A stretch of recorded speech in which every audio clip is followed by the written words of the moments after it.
Hey guys, how's everyone doing? I'm good. Pretty solid. Alright, that's good to hear. Charlotte, did you enjoy reading Frankenstein? I thought it was kind of scary, but it was pretty good. How about you? Yo, I wanna be Frankenstein. Like, imagine, dog. He's like so strong and fast. Like, I think it'd be really cool to be him, you know? You know that the monster's name isn't Frankenstein, right? Yeah, and he also killed people because of how he was dismissed by everyone. So, I'm not sure if that's your best life, but okay. Oh, true?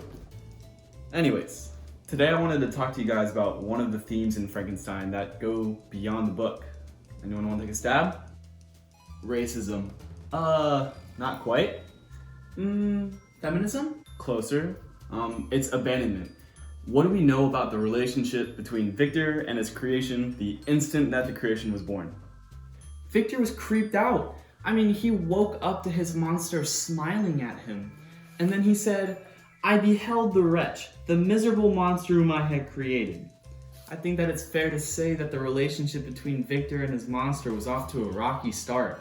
Yeah, I think it was a waste of time for Victor. What do you mean? I mean, he spent like 2 years studying all this stuff and life from death or whatever. And for him to just abandon his creation as soon as it came to life, I don't know. I think I would try to make it my homie or something. Yeah, you're onto something. How do you think that made his creation feel? Alone? Okay, well, obviously. Dig deeper. Well, the creation said Satan had his companions, fellow devils to admire and encourage him, but I am solitary and abhorred. I guess that the monster is so alone that he's filled with hatred. Poor guy. Yeah, the monster thinks that his situation is so bad that it's worse than the devil's. Also, I think that Victor really hated his monster for the entirety of the book. Even after the monster went out of his way to tell him his his peephole story, Victor said to him, "There can be no community between you and me. We are enemies." And what Victor said about them not having community is also ironic because Victor is so caught up on the fact that the monster is a monster and he's a human and they can't be related in any sense that he doesn't realize that in a way they are the only community that they have between each other. You know, the monster is the only one that knows Victor's secret of creating the monster, and Victor was the only one that was willing to listen to the monster's story. That's pretty crazy, right? Yeah, man. Yeah.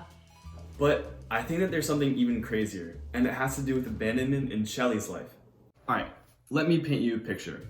Mary Shelley wrote the book in Geneva, Switzerland during a summer vacation with her husband and his, well, let's call them mistresses.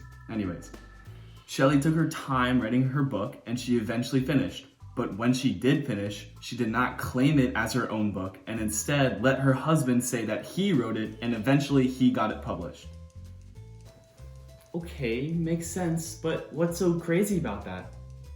A book is often a reflection of the thoughts and morals of the author, right? And in Frankenstein, we talked about abandonment, right?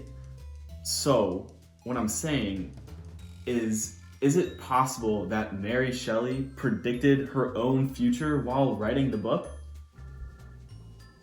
What do you mean? In the same way that Victor abandoned his creation, Mary Shelley abandoned her book and let her husband take the credit. She wrote about abandonment in her story, but then she abandoned her own story. Whoa. Dang.